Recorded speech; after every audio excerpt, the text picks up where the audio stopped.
You're listening to the Options Insider Radio Network, the home of the Options Podcast. For more quality options programs, visit theoptionsinsider.com or search for Options Insider Radio Network in your podcast provider of choice. Listeners can also access all of our programming through our mobile app available in the iTunes and Google Play stores. Select programs are also available via live stream at mixlr.com/options-insider. That's mixlr.com/options-insider. Don't forget to follow along with your favorite programs and submit your own questions for the hosts at twitter.com/options, stocktwits.com/options, facebook.com/theoptionsinsider, or via questions at theoptionsinsider.com.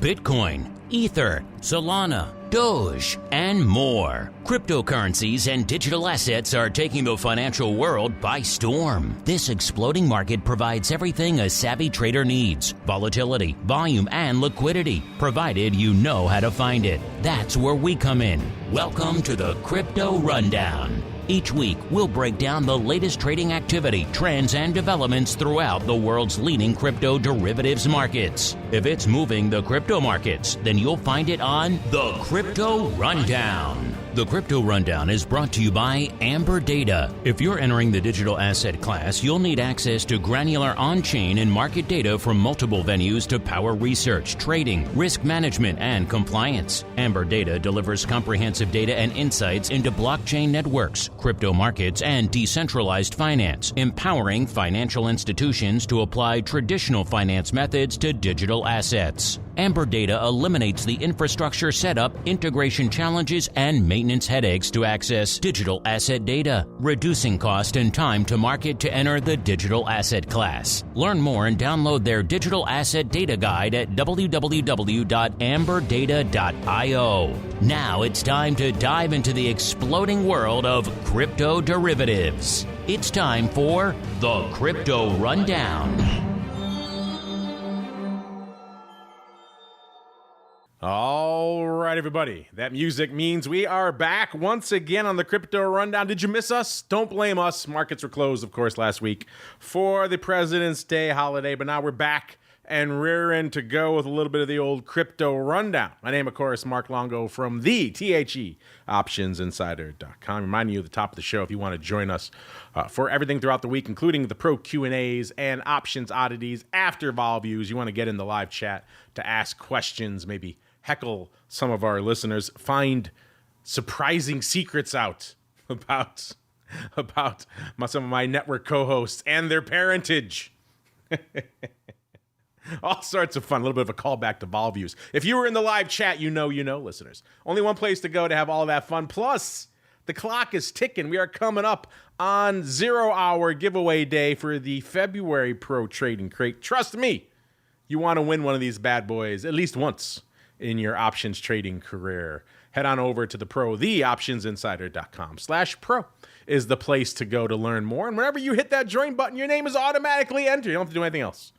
So enjoy that fun. Good luck to all of you who've joined us out there. The wheel shall be spinning soon. Maybe it will call your name. As we see what name we are calling on the old Crypto Rundown hot seat this week, I am pleased to be joined once again by our old pal, Mr. Greg Magadini, the Director of Derivatives over there at Amberdata, or as his friends call him, Big G. Mr. Big G, welcome back to the show, sir. Isn't that your nickname over there in Amberdata land, Big G? That's how I introduce myself, but the truth is no one actually calls me that. I just like to sound You walk cool. into your room, you say, hey, it's Big G here, and everyone looks up like, who? I like that. Maybe we'll workshop Big G around the network, see how it runs. As we keep on rolling, listeners, right on into a little bit of the old Bitcoin breakdown. It's time to explore the latest trending activity, trends, and developments across the world's leading crypto market. It's time for the Bitcoin Breakdown. All right, everybody, let's do it. Let's dive on into all the action in the world's leading digital assets. I'm talking about the big dog, just like Big G, a little bit smaller this week. Here, Bitcoin taking a bit of a hiatus since our last show. The last time we gathered here together around the old crypto campfire, Bitcoin was hanging out pretty close to 97,500, 97,479 to be precise. As we were coming into the start of the show today, a wee bit lower, almost 3,000 handles to the dark side, 2964 to be precise. That gets us to 9415. Is where we were hanging out right before we kicked off the show and fired up the mics out here this week. Greg, it's been a little while since we've chatted. A lot going on in the world of crypto. It's been almost exactly a month since we've checked in with you. What's catching your eye out there in the world of Bitcoin since we last chatted, sir? Yeah, well, I think one of the themes has been really interesting and kind of in the back of my mind is that I just think that this market needed some time to consolidate and go sideways. There's a lot of new information and potential directions to take the market in terms of governments investing in Bitcoin or sort of the meme craze being a little bit bearish for crypto overall. And so my base case thesis has been consolidation. And I think we're still really in that zone. The 90 to 100K range for Bitcoin has been holding pretty steady. And if you look at DVOL or the Deribit's Bitcoin VIX, we really see it peaking out at the inauguration on January 20th and volatility just consistently coming down since, both in the realized and the implied space. But the implied remains a little bit rich versus realized. So I really think that theme continues. We don't talk DVOL that often here on the show. Perhaps we should work it into the conversation. Is that an indicator you follow quite a bit, Mr. Greg? Yeah, it's a nice way to just kind of briefly look at vol, just because it's normalized across strikes and you have this consistent 30 DTE. So it's a nice kind of reference point. Obviously, for trading, I think it's more useful to look at the expirations that you're looking at, whether it's 7 DTE or the dailies, and sort of incorporate what part of the curve or what part of the skew that you're trading, whether it's at the money or out and about. But I think just for headlines and overall trends, something like DVOL is pretty nice just because it's nicely normalized. It is funny how everyone's trying to recapture that VIX magic. Doesn't matter what the underlying is. Everyone's going to tilt at that windmill. Pretty soon you'll have an Amberdata vol index. A-vol. How about that, Greg? What do you think? I like it. Yeah, we can only hope. A-vol coming soon to a desktop near you, listeners. Let's see. Speaking of vol, let's see what's going on out here. Let's crunch some numbers. Let's fire up the old Amberdata platform, shall we, listeners, and see what it's telling us. By the way, you literally have no excuse not to be doing this. So if you've been listening to this show for a while, you're saying, you know what, maybe I just can't afford another analytics platform right now. I can't be bothered. You literally have no excuse anymore because Greg, AKA Big G, and his beneficence made it free. The GUI is now free for you folks to access. So head on over there, kick the tires, and light the fires. If you did that, you'd see our 7-day vol, our weekly vol, coming in a little bit since our last show. We were a little bit shy of 45 on our last show, 44.90. Coming in to start the show today, 42.25. So down not quite 3 points, but closing in on it. Getting out a little bit further, a little bit more standardized vol metric, 30 days. Kind of around the level we're looking at when we're talking DVOL or we're talking VIX. These are usually lined up around the 30-day metric. And it was a little bit shy of 50 on our show last time, 49.25. Coming in to start the show today, not quite 5 points below it, pretty darn close, 44.6 when we kicked off the show. We go all the way out to Hodler territory, all the way out to the 6-month vol. It was at a 56.5 on our last show. Coming in a little over 2 points right now, 54.4, so down about 2.1 points over the last couple of weeks. Mr. Greg, obviously a lot going on the Bitcoin vol front. Anything catching your eye, sir? Yeah, I think one of the other things that's really interesting is that, despite vol being a little bit elevated on the back end here, call it, the 50 to 59 range, depending on how far out you go, the contango steepness is relatively big. So if I'm looking at something like early March expiration, you have at the money vol around 41. And if I go out to June, I have 52. So there's a lot of roll down decay. And that's something that we like to look at Amberdata. We call it term structure richness. And so if I look at this type of chart, historically speaking, we're the way that we measure it, we would look at the relationship between 7-day at the money vol versus 30 versus 60 versus 90 versus 180. And we try to get this average discount or roll down. And right now we're at this 0.88 level, which is, call it the lower 25% for contango. So we're kind of in this zone of pretty steep contango, and it just makes vol buying very hard. Not only do you need something to happen, but you need it to happen pretty quick to offset the theta and the Vega roll down. So I think this is, really an environment for short vol as the market is trying to figure out its direction. And we've had some really interesting tests. We had the surprise tariffs over the weekend a couple of weeks ago, which made crypto gap down on the news, and we had like a huge blowout in Ethereum. But in terms of Bitcoin, we had a gap down, and then it just got bought right back up. And then last week, we essentially tested at 100K level, and then that got completely rejected. And so I just really think this range is going to hold for a while. Let's see if things are holding or not holding when it comes to the skew, listeners. Again, let's start 7-day and work our way out, as we are wont to do here on the program. In the weekly skew, we were hanging out slightly bearish, mostly flat, negative 1.1 on the show 2 weeks ago. Coming in and starting the show today, close to a -3, negative 2 3/4 on the weekly skew. So looking a little bit more downside heavy, dare I say it, bearish. Getting out 30 days, a little bit more sane skew metric out there. And we were hanging out pretty close to flat last show, negative 0.3. This week, it's a positive 0.5. Again, I put anything within a point or two around the at the money, around 0 is pretty much flat to me. So hanging out pretty flat on the 30-day skew sentiment chart. And going out a full 6 months, that's where the hodlers are hanging out. It was a little bit north of 3 on the show last week, 3.1, and a little bit higher this week, 3.35 out there. So ticking up ever so slightly. Greg, you're just talking about vol-wise. I think we're going to be hanging out here for a little bit. Does seem like skew-wise, we're not really pricing in a heck of a lot, especially on the monthly side. Anything catching your eye out there, sir? Yeah, 100% agree. The longer maturities are pretty stable on the skew side. The very short-term stuff, call it the dailies or the 2 days or the 3 days, that maturity or that term is reacting in terms of whatever spot market is doing. It's really sensitive. So, when we had that rejection last week of 100K back down to say 95K, that was around the Bybit hack. That was kind of the fundamental reason for that. Skew quickly reacted in the short-term expirations. And again, today we're having a little bit of that drift lower. But outside of the short-term stuff where the differential in Vega points doesn't really materialize in a big cash differential, the options with a lot more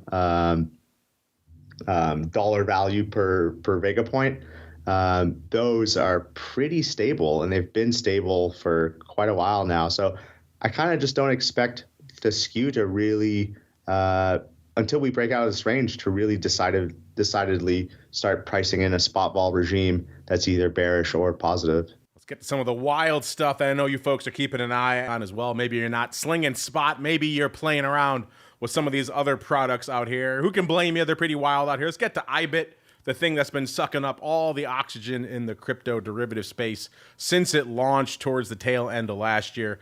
53.60 as we kicked off the show, puts it down exactly 2 points from where it was this time a couple of weeks ago. It has ticked down a little more since we started the show, down about 53.5 right now. Volume-wise, it was a banger on the show this time a couple weeks ago. It's still, don't get me wrong, it's still putting up a lot of numbers, but it was almost 450,000 contracts on the tape this time. Actually, it was north of that, a little bit north of that on the show 2 weeks ago. It's down about 46,000 a day now to 406. Still, a lot of names would kill for that kind of paper, but easing up ever so slightly out there.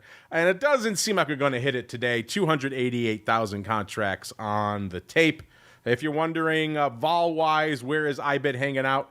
It's at about a 46 on the 30-day vol front. That puts us down about 3 points from where we were this time last week, and about a point and a half away from where we're looking at on Deribit out there. So obviously, as we've said before, there is an active ARB. It'd be insane if there weren't, listeners. There is an active ARB between what's going up on Deribit and what we're seeing over here. Most of it domestic on IBIT. In terms of action, what's open for size out there in IBIT right now? It's the 68 calls in March.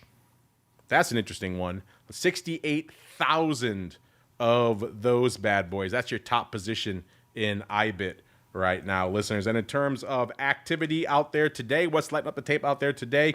It's about almost 20,000, 19,500 of the Feb double puts, the Feb 55 and a half puts going up this morning. A bunch of them were crossed in blocks of 6,000 at a clip for $2.01 and then $2.09. So kind of an interesting, these are expiring next week, now in the money puts, listeners.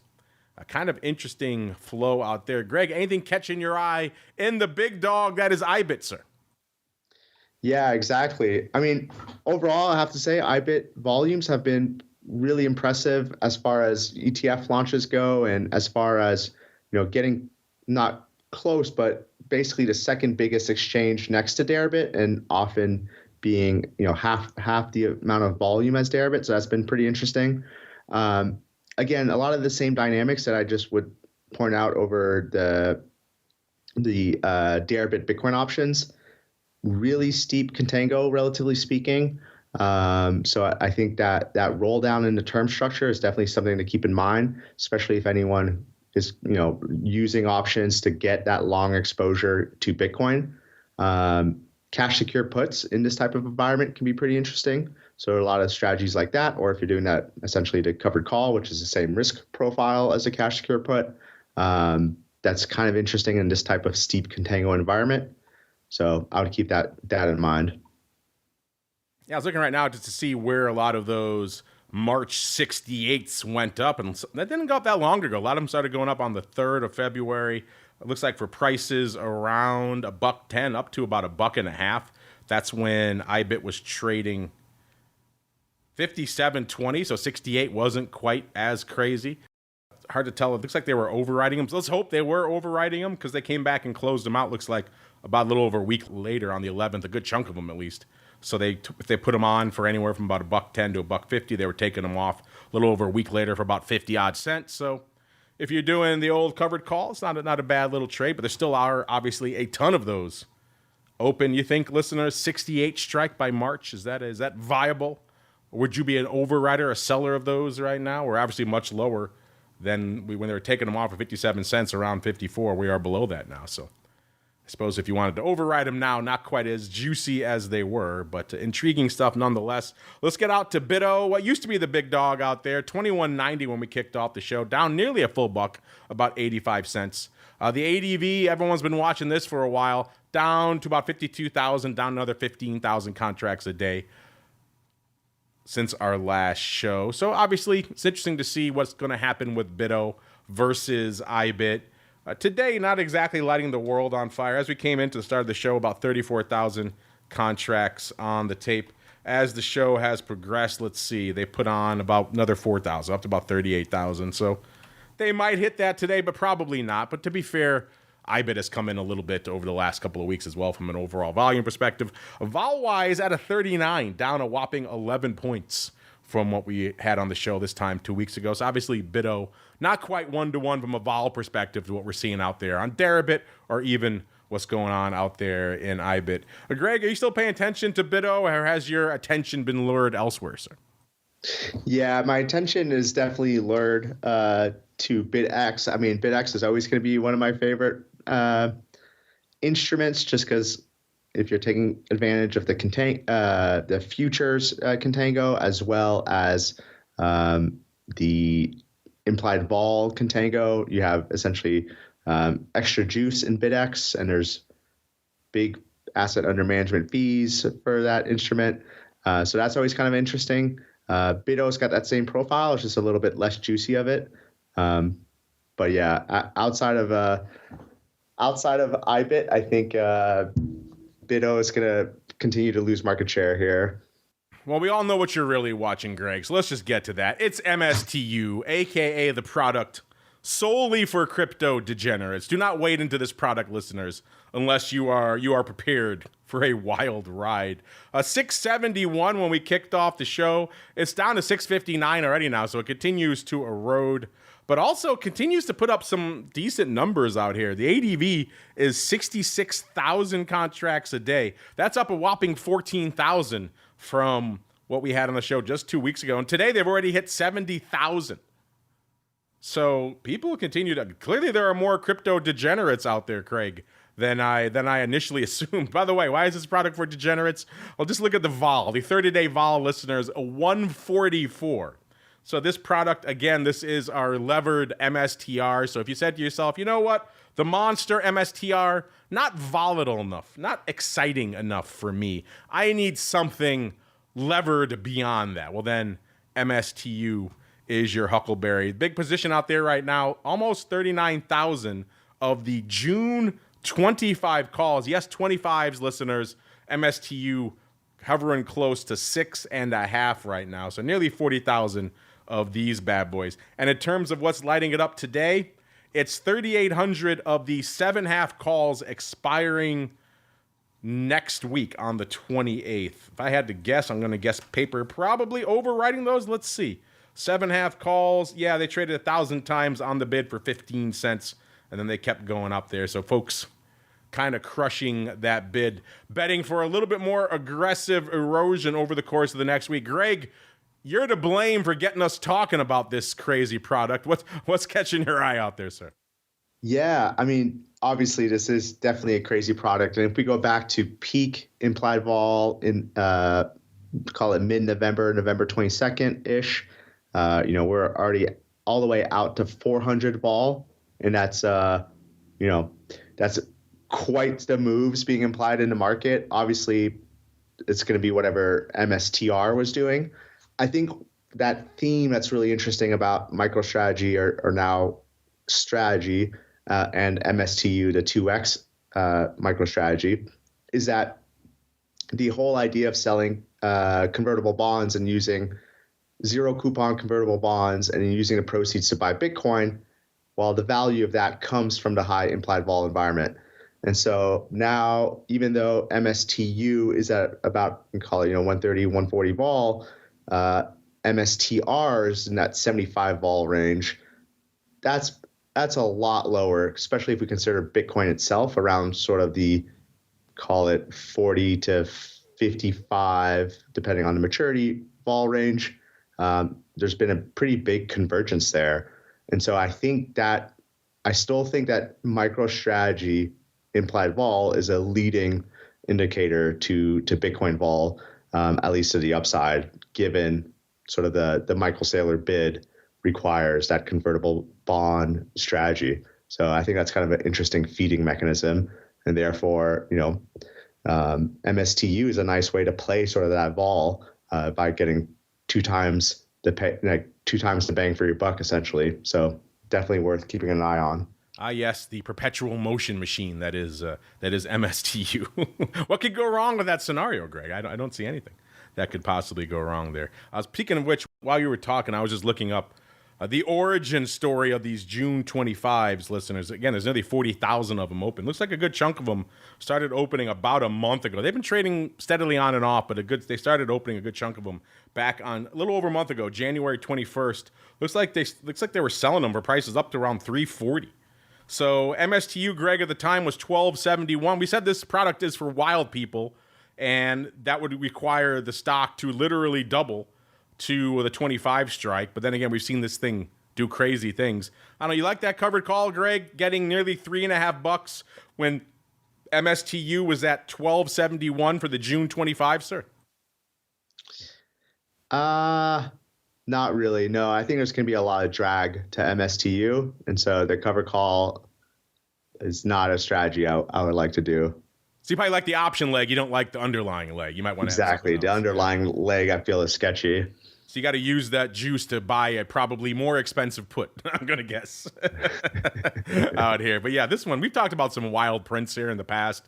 Crazy, outlandish, seemingly far out of the money put strikes, Greg. And now they're all kind of relevant when it's down at 6.5 or whatever. Hell, yeah, 6.75 right now. So yeah, this is a wild product. Again, only head out there if you're ready for some wild action. If a 144 at the money vol sounds cool to you, then MSTU might be your huckleberry. For the rest of you, and maybe for you crazies as well, we're going to keep on rolling right on into the altcoin universe. It's time to move beyond Bitcoin and find out what's moving the rest of the crypto marketplace. It's time to boldly venture into the altcoin universe. All right, everybody, welcome to the altcoin universe. All the action that isn't floating around the big dog, which is Bitcoin, we're going to talk about here, with the exception of right now when we talk about the slugfest, the battle royale that is market cap, top 10 from a market cap perspective. On the show a couple of weeks ago, it cost you $20.8 billion to break into the top 10 in the market cap. That got you to our old pal Tron. Things have been vacillating around a little bit since then, but it does cost you a little more to break into the top 10 right now. $21.25 billion. That once again gets you to Tron. So Tron maintaining its death grip on the number 10 spot. Number 9, our old pal Cardano, $25.5 billion. Number 8, it's Doge. It's up, it's down, depending on whatever the hell Musk is tweeting today. $33.33 billion for number 8. Number 7, USD coin, $56.8 billion. Number 6, it's Solana. Man, Solana coming screaming back to earth. $74.4 billion. Number 5, BNB, $90.25. Number 4, it's XRP, hanging out. I swear this is almost exactly the same price level. Yeah, it is. It was $244 on the show 2 weeks ago. $244 again when we ran this chart right before the show, listeners. So XRP once again exhibiting that old, shall we say, sticky behavior that it became infamous for, hanging out at 52 cents for years. XRP 244. Good for $141.5 billion worth of market cap. Number 3, it's Tether, 142.4. Number 2, it's ETH. A lot to talk about here, $319.7 billion. And the big dog, it's Bitcoin, 1.86 trillion with a T. But folks, I know a lot of you want us to talk about good old ETH, so we'll get out there now. ETH, listeners, number 2 on the market cap chart. This trajectory, who knows for how long? Of course, Solana did a good job of giving up a lot of upside as well. So they're racing each other right now. But in terms of action, all of you out there who were saying, man, I really need ETH to kick it into high gear, to maybe catch up, make up some ground that it's given up to Solana and to Bitcoin. Not exactly doing a lot to propel that argument forward. Even though over the last couple of weeks, net it hasn't done much. It was 26.89 on the show 2 weeks ago, 26.51 right now. So down a little over 37, about 38 handles once you get into fractional there, the cents out there. But Greg, it's been an ongoing frustration for a lot of the ETH fans out here that ETH seems to lag. In fact, I just ran the numbers out. I'm looking at the futures right now. Obviously, it'd be a little bit different just pulling up the spot, listeners. But obviously, there is an active futures market on ETH. And looking at the micro and the big futures on ETH, we were talking about these on our futures rundown show last week, Greg. ETH is in our top 5 right now in terms of year-to-date losers. Now, that said, if there was a future for Solana, I'm guessing it might be in there as well. Not having a great start to the year either. But Ether, Greg, off 22.5% year-to-date right now. So for everyone out there who was saying, okay, 2025 is going to be the year, ETH's going to make up some ground, it's been exactly the opposite, Greg. What's catching your eye out there, sir? Yeah, no kidding. And one of the things that was really interesting was during sort of the surprise tariff announcement on Mexico and Canada and sort of the gap down in the markets, while ETH actually dropped from plus 3,000 down to 2,200 in the span of a couple hours. And if you look at the ETH Bitcoin ratio, that was like a 20% move in the ratio, which is really interesting because ETH and Bitcoin are highly correlated assets, something like 0.8 correlation, historically speaking. So to actually get volatility in the ETH price in Bitcoin terms like that type of vol move, super, super interesting. That was very much an ETH-centric sell-off. And there's no direct causation in my mind from sort of that macro event besides just potential positioning. So I think ETH obviously still has some work to do. The fact that when I say work to do, I mean it's still kind of in this bearish environment. The fact that we dropped from 3,000 down to 2,200 and only rallied back up to 2,600 and have just been hanging out since is not particularly bullish in my view. And then compare that to the rather stable and resilient Bitcoin, which has had the ability to have up moves, is quite telling. Then overlay the Bybit hack that we had last week into that, and then you see that if you follow the wallets that hacked all the ETH off Bybit, essentially sell that ETH and buy Bitcoin with it. That's also kind of a very peculiar and telling sentiment that the hackers themselves are selling the ETH for Bitcoin. That's kind of interesting. Maybe that's just masking, but maybe also that's price risk stuff. So I definitely think that ETH has some work to do before we get back to a bullish environment. And then we've talked about this a couple times, but just to reiterate for new listeners, a lot of the fundamental value proposition of Ethereum was that each transaction would burn some of the supply. The fact that the transactions are being done on L2s and not on Ethereum L1 means that there's not enough transaction burn to offset the annual inflation rate to the supply. So now ETH is not a deflationary asset, it's an inflationary asset. So that changes the value proposition a lot as well. Greg, just bringing all the good news here on the show. The hackers don't even want to hold ETH. They want to swap it for Bitcoin, Greg. Like, this thing is burning through my fingers. Let's buy that old standby, the old reliable known as Bitcoin. It's supposed to be the other way around, isn't it? Isn't Bitcoin supposed to take all the heat and suffer all the issues, and then names like ETH and others supposed to benefit in the shadow and then rise up, and we have the flippening? And instead, people are dumping ETH to buy Bitcoin. So I guess, what does that tell you, listeners? I don't know. Wild times out here. Let's see what's going on from a vol perspective.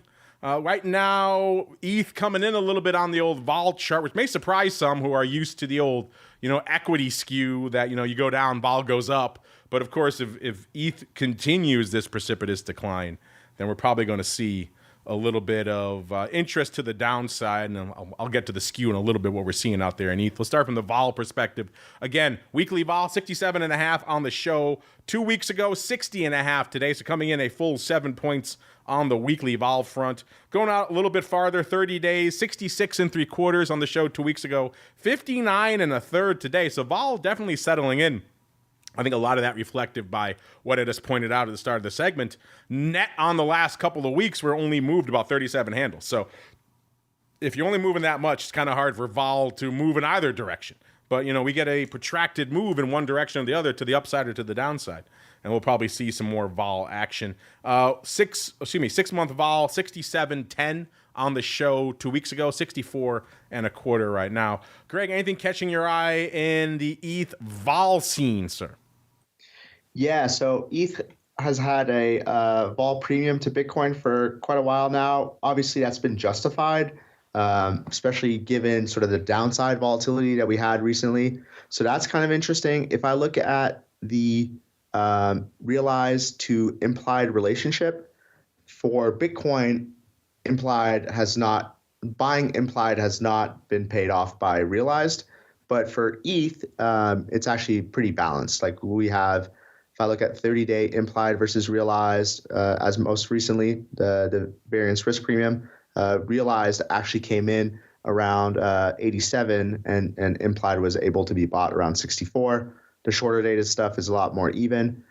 So I definitely think that the relative vol trade of ETH and I'm sure we'll touch on this, Solana as well, versus Bitcoin is kind of interesting. I think Bitcoin is at equilibrium right now. There's positive and negative headlines, whereas sort of altcoin space, mostly driven by kind of the meme coin dump, is paying vol buyers from downside volatility. So I think that's going to remain true for ETH as well.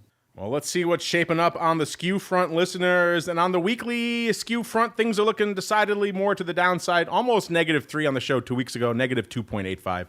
Coming in to start the show today, a little over 5, -5.25. But again, you go out to where the more standardized vol metric is and skew metric 30 days. It was looking kind of bullish on the show a couple of weeks ago, 2 3/4. As we're kicking off the show here today, listeners, we were down to about a -1 here on the show. So swinging slightly to the bearish side. We'll see if that continues. And even the hodlers getting a little bit weary at this point. They were a positive 4.1 on the show last week, or I should say 2 weeks ago. This week, listeners, we are down to a positive 3.3 out there. Greg, anything catching your eye on the ETH skew front, sir?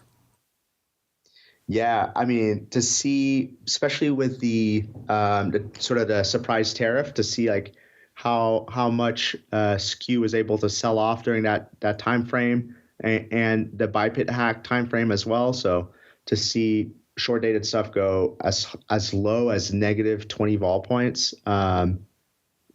still talking about the daily options and stuff like that, but there's a lot of potential reaction in the short-dated vol markets, the zero DTEs, when we start to get these downside moves. So if that ever bleeds out sort of to the longer maturities, there might be some sort of way to capture that from maybe more like a delta neutral, but capturing a little bit of that downside skew when it overshoots. So I think that is pretty interesting. Otherwise, I still feel pretty bearish on the spot side of it. So I do think the spot vol correlation is justified as a whole. There's just might be some opportunities in sort of the heat of the moment to capture some of that overshoot.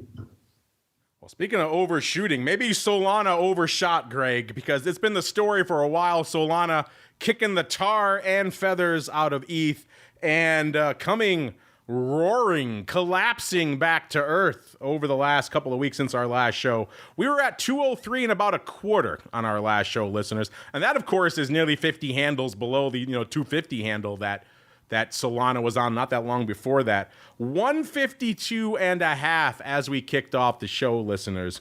Down over 50 points, 50 3/4 points. And of course, if you dial it back from those lofty 250 plus level, down over 100 handles.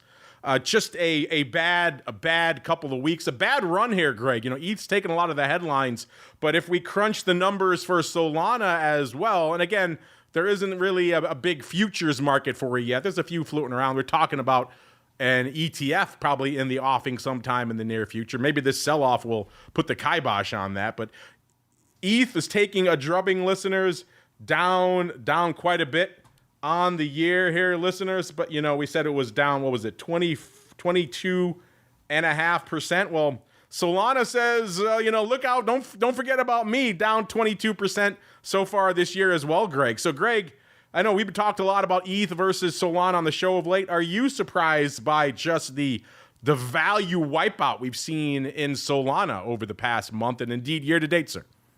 Yeah, absolutely. And I think this is one of those assets where if you're trading the overshoot, this is actually kind of interesting right now. So if I'm looking at the realized vol versus implied vol side, realized vol, 7-day realized, hangs out on average around, call it 84 over the past year.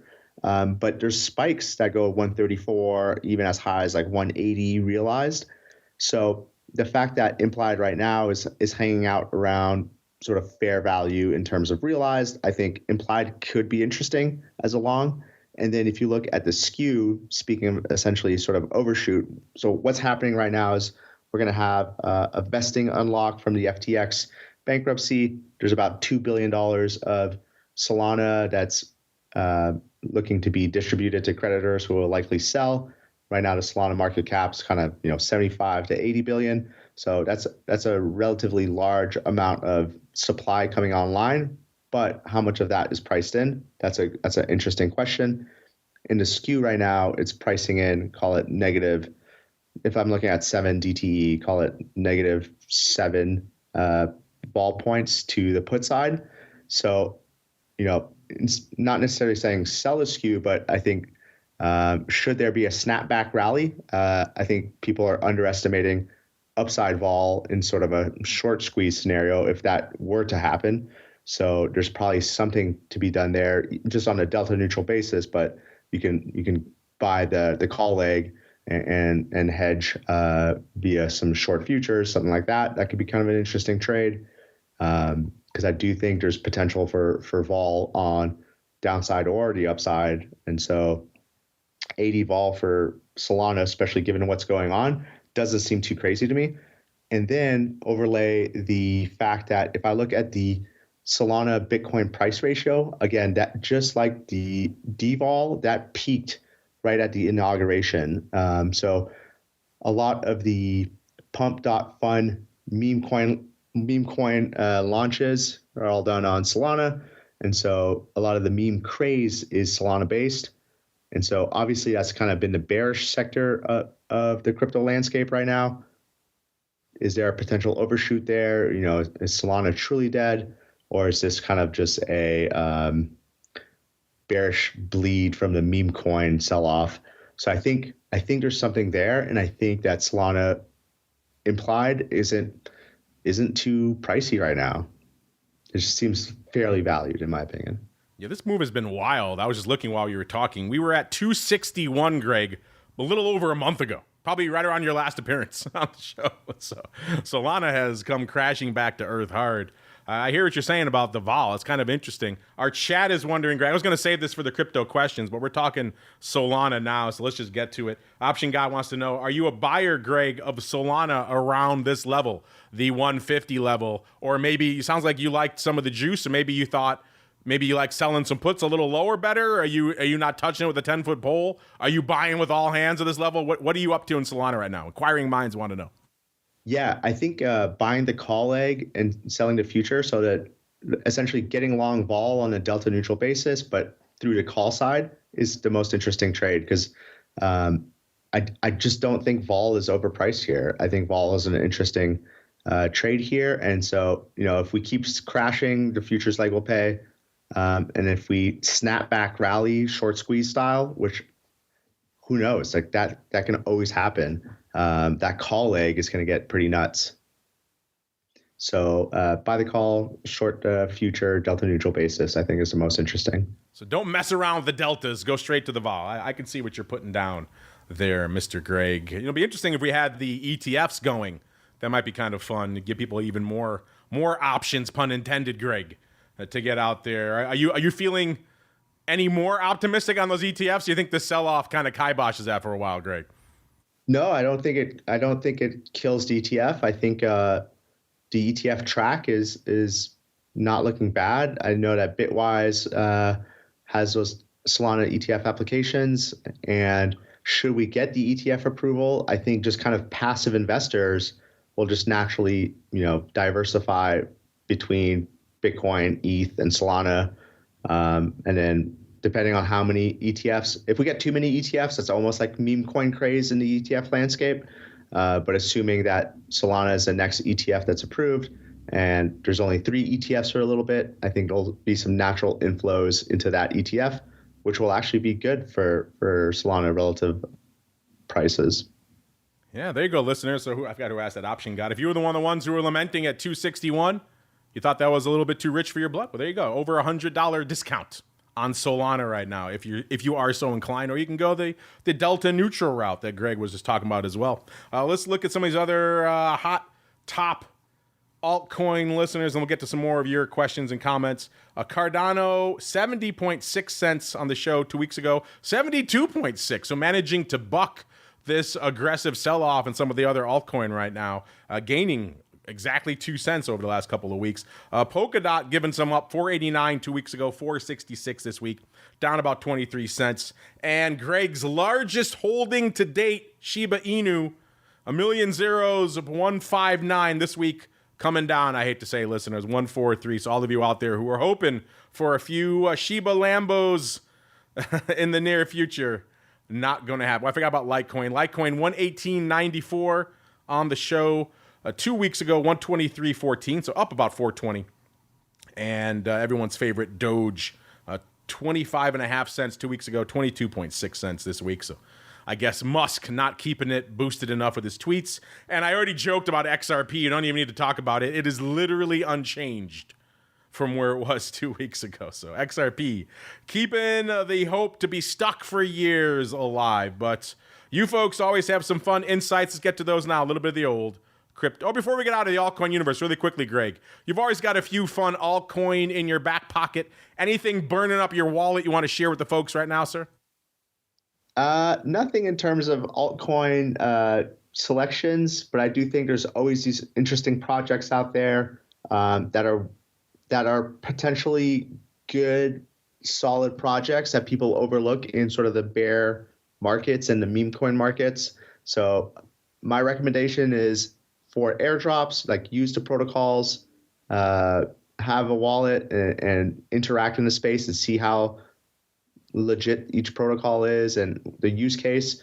And then if they do happen to do an airdrop, fantastic, you might be eligible. And then I think really getting in Discords is another great way to get information. What's great about crypto is that in terms of information asymmetry, unlike the equity space where all the big banks have all the best analysts, crypto is quite different in the sense that everyone who's into weeds is usually a retail person who's directly using the protocol, who's directly in the Discord chats, who's talking to some of the moderators and asking questions. And that's really where there's an information edge. So I think that's an interesting place to look. And I think there will be some legit projects that come out on the other side of this. All right, it's time for us to come out the other side. Listeners, right on into your crypto questions. You've got questions about crypto. Who doesn't? It's time to find out the answers to your crypto questions. All right, let's get weird, let's get wild, listeners, and we're having a lot of fun over there on the old Twitter out there today. We have some fun questions of the week, but Greg, since we were debating all things crypto outlook right now, as we were talking here, our producers went ahead and put together an additional question of the week. Just went live a few minutes ago, listeners. So if you're listening live, you can go vote right now at options. If you're listening on the podcast, you will. This will be a question of the week on the crypto front. So this will run all week. Yet another reason why you should be following us over there at options. Hefty on the questions of the week this week, listeners. We're picking your brain on a lot of fun topics.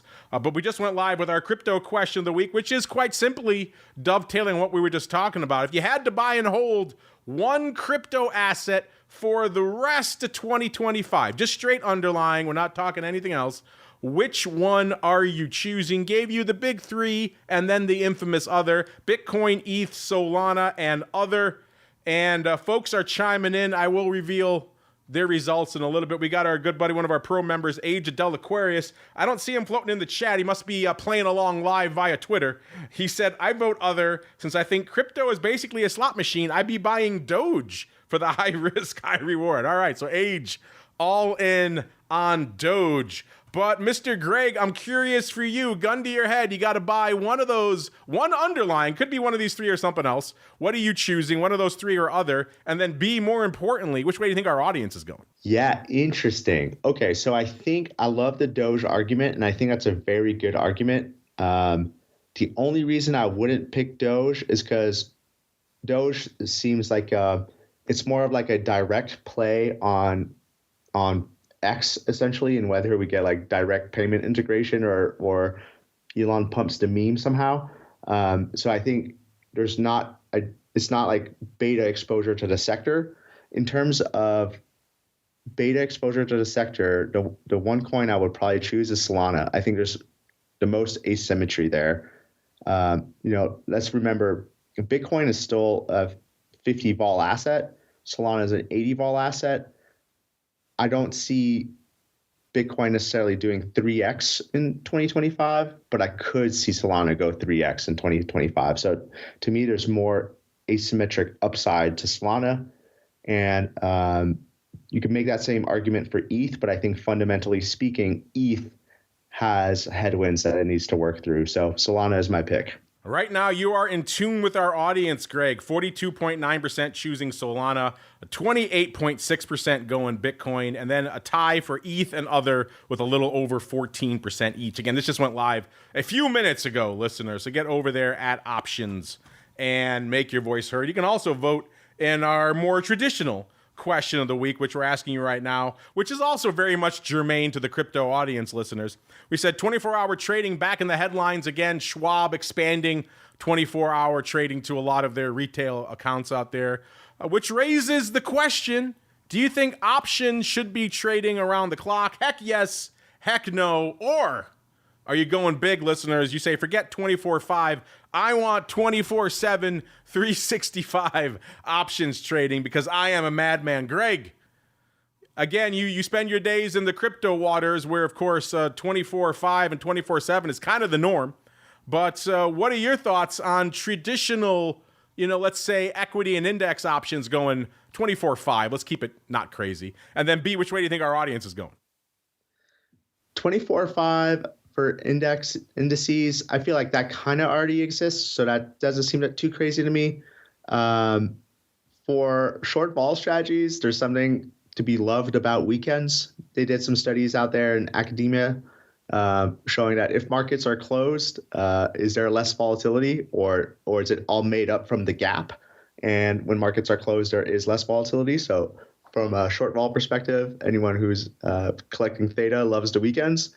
So I think I would probably keep it as is, although in the world that I work in, 24/7, always open trading has its benefits as well, but I would stick to 24/5 sounds good to me. I was going to say, be careful. You get kicked out of the crypto club. You say stuff like that, sir. You gotta watch out. Yeah, right now our audience, they are a little bit anti 24-hour trading, Greg. 52.6% say heck no.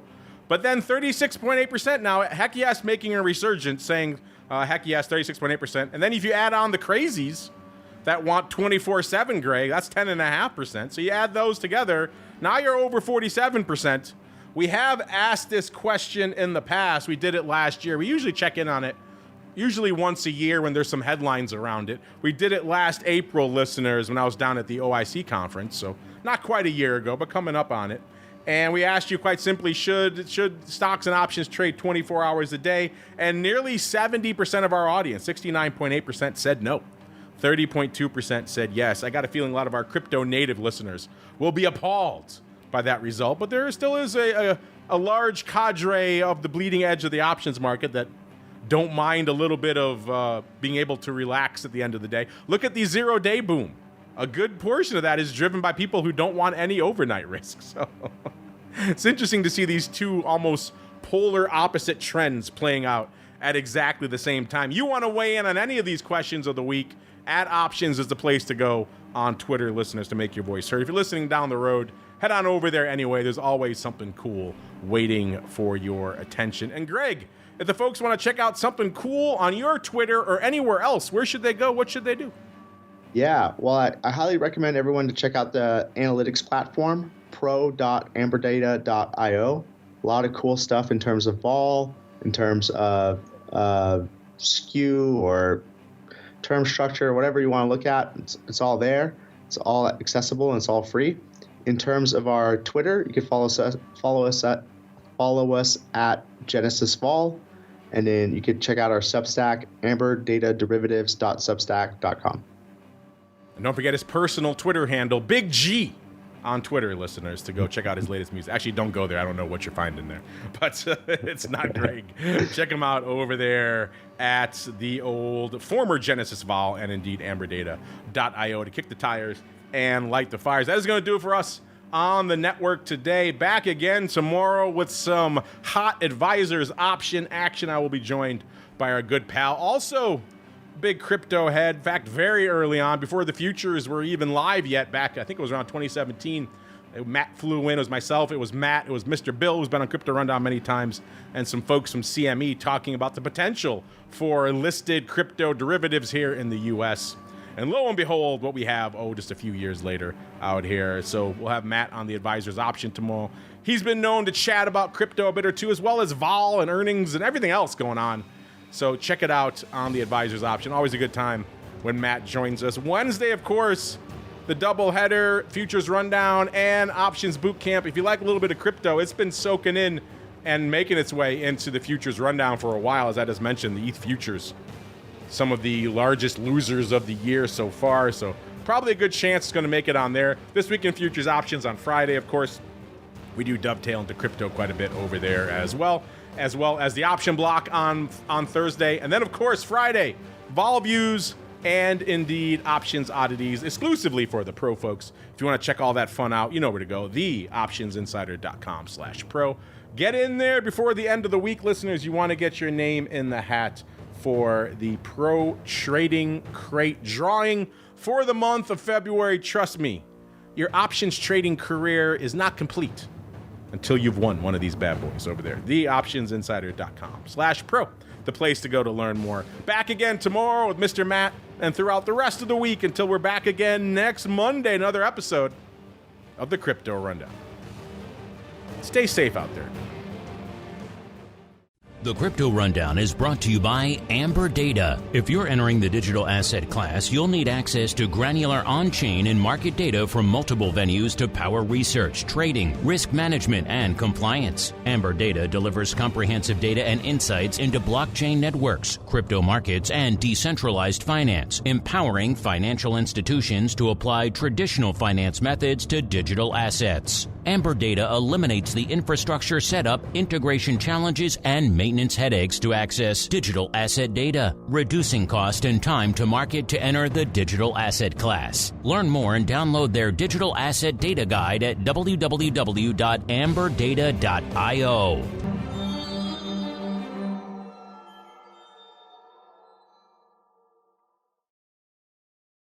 You're listening to the Options Insider Radio Network, the home of the Options Podcast. For more quality options programs, visit theoptionsinsider.com or search for Options Insider Radio Network in your podcast provider of choice. Listeners can also access all of our programming through our mobile app available in the iTunes and Google Play stores. Select programs are also available via live stream at mixlr.com/options-insider.